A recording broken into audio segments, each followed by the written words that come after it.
Ahoy there, Captain Steve coming to you.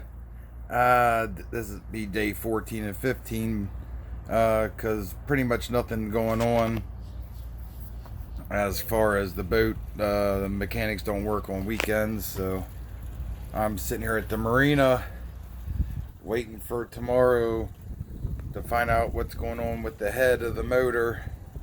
The only thing that's changed is I was at the fuel dock, but they got a 60-foot boat coming in, so they needed me to move. So I filled up with fuel, about 300 and I think he said 54 gallons it took, which I'll probably, once the motors are fixed, I'll probably have to fuel again because we're having to run the generator, because this is one of those marinas that decided to install GFIs in their poles. So boats like mine and even newer boats trip the breaker and can't hook up to shore power.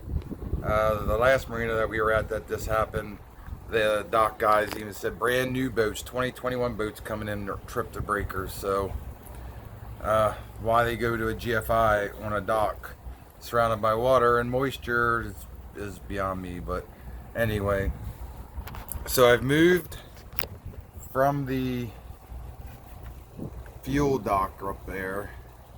I started the motor, I ran the starboard engine and brought it down to there and tried to back in, but the wind and the current was pushing me toward the dock. But I guess I should have started more over there, and because the starboard engine also brings me toward the dock.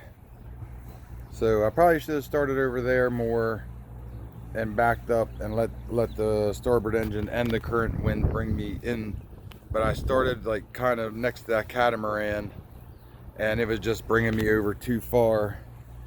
So I tried it 3 times and then decided, you know what, to make life simpler and avoid hitting that catamaran and this hatteras, I decided to pull it in. So that's what I did. We pulled it. Oh, excuse me. We came in bow first.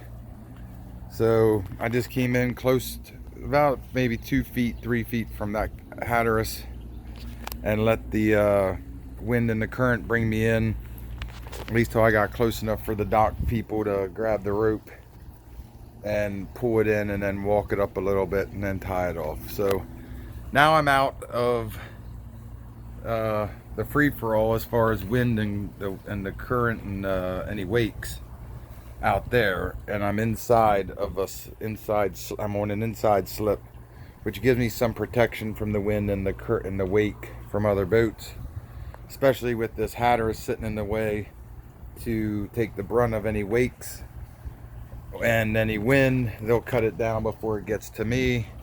And then I have a finger pier that runs along the boat to help break down any wake. It's not going to do anything for wind, but it'll help break down any wakes. So I shut the generator down for a couple hours, let it cool off, and check the oil. I had to add some oil, so I added oil. And the coolant, I added some. It didn't take a whole lot, but then I left it off until right now. I just started it back up. I figure I'll intermittently run this generator. The only thing I really need the generator for is to keep the refrigerator going, account of the frozen food and the food that's in the refrigerator. The ACs I can manage without them. I just open windows. But so I'm gonna run the generator intermittently during the day, and then at night I'll probably run it full. I'll probably run it all night long during the night. But like I said, during the day I'll probably run it for about 3 hours, and then I'm going to shut it off again here around 3 o'clock.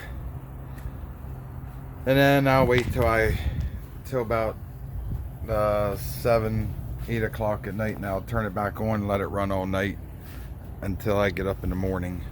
So there it is, still sitting here.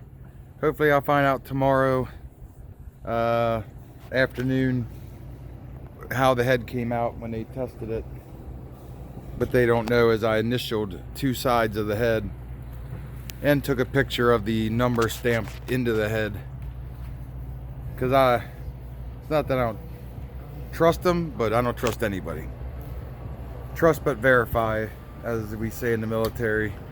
So if they tell me the head's cracked, I already told them I want to see the cracked head if it is cracked. And I'll know if they try to pull a fast one and just grab any old cracked head to show me, or if they go to show me mine, because like I said, I initialed 2 different sides of it and I took a picture of the number stamped in it, so I'll be able to know if it's my head or not. But it's just a note to everybody: don't ever trust any. Maybe you trust them, but don't trust them completely. Make sure you take precautions to protect yourself. Because like I said, I mean, if it could not be cracked, they could just try to pull a cracked head that they do have out and say, here's your head, it's cracked, to get more money out of me. But I made sure I took precautions, so I'll be able to tell if it is my head or not. Call me suspicious or whatever, but 20 years in the military, you learn be suspicious of everybody until you know otherwise. But anyway, enough of that. I'm starting to ramble. As always, share, comment, subscribe, like.